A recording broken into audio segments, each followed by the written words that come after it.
When I was really young, my parents split up. I was so young, I don't even remember how old I was when they did. I just remember not growing up with a dad.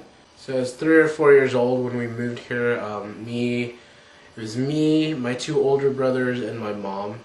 Basically, she raised all of us on her own, and I know it wasn't easy for her. So, yeah, I really have to thank the Lord for giving me a mom like that. I was 11 years old, and we were driving cross country. It was me and a bunch of relatives and my mom.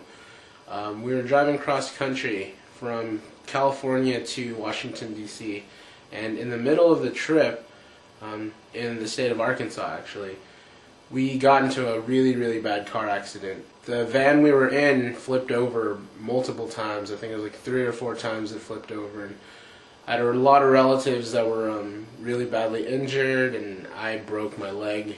And my mom, actually, she didn't survive. She actually passed away in the car accident.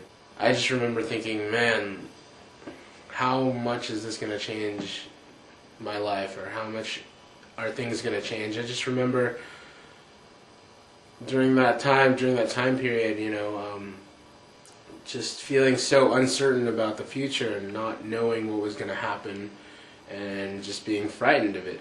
I was a kid. I was 11 years old. I didn't know anything. I didn't know where I was going to go or who I was going to stay with, and it was really a really tough thing to handle. When I was about 12, 13 years old, I remember I was in junior high. I finally got to move to a stable household. My brother, Ivan, he's older than me. He's about 10 years older than me. He was a really young guy at the time, but he also had a family, and he had a wife and a baby daughter.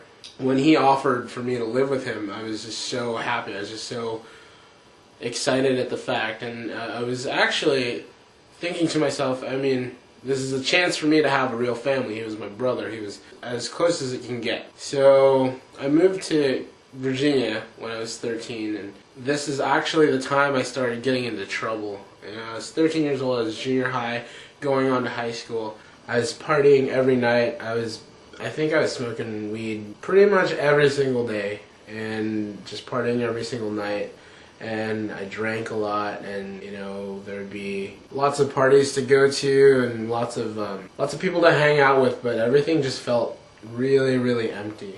Nothing really felt like it would last, or nothing really felt like home. Basically, everything was just for the moment, living for the moment, just running myself into the ground, basically, emotionally, physically.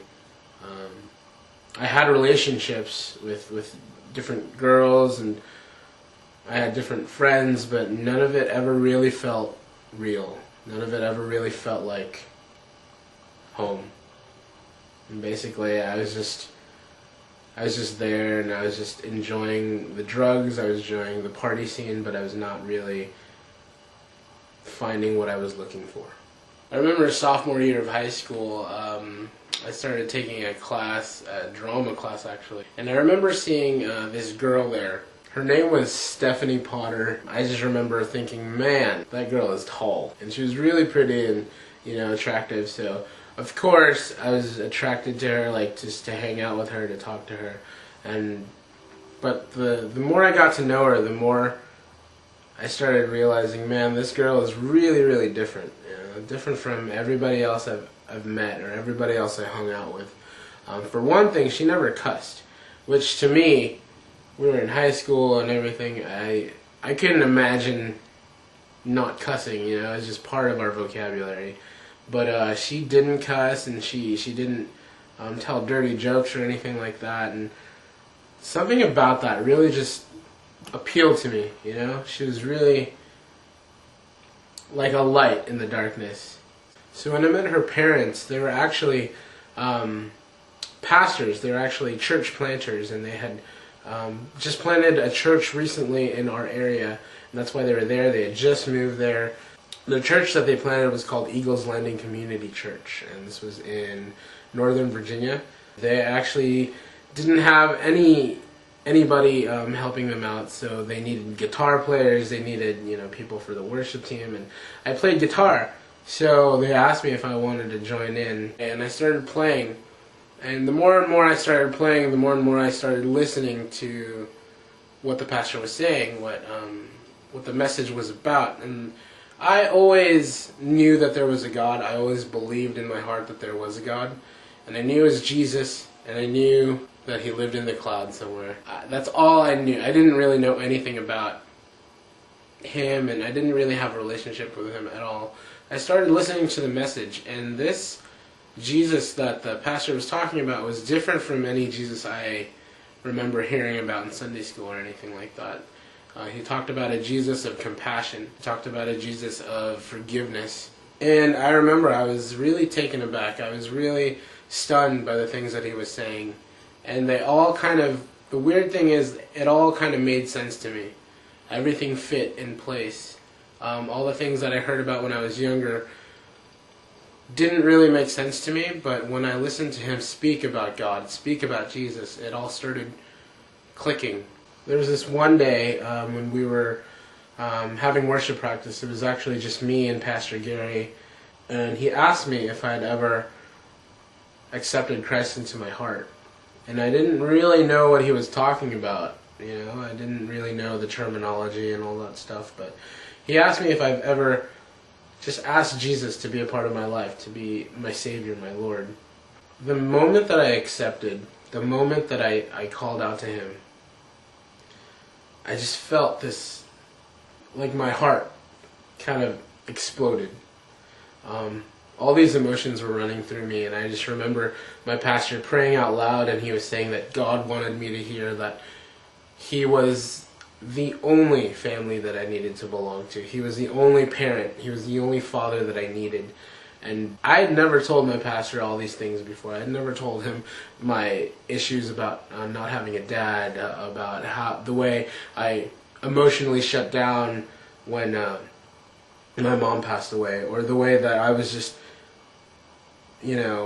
bounced around from relative to relative, never knowing where I was going to stay next. I had never told my pastor any of these things.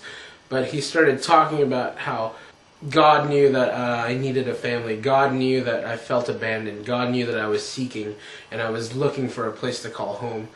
He said all these things to me, and I just couldn't contain myself. I couldn't contain, the tears were flowing through my eyes. I couldn't contain any of the emotions that were going through me.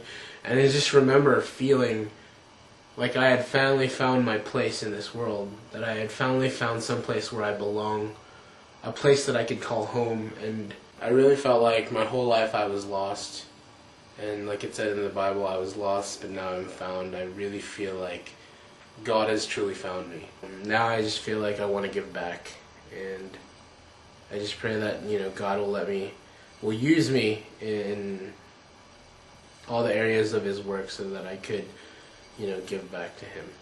Take it from me, a kid that's been there, a kid that's just felt like an outcast all his life, to finally be able to call someplace home, to finally be able to have that stable rock. That's a miracle.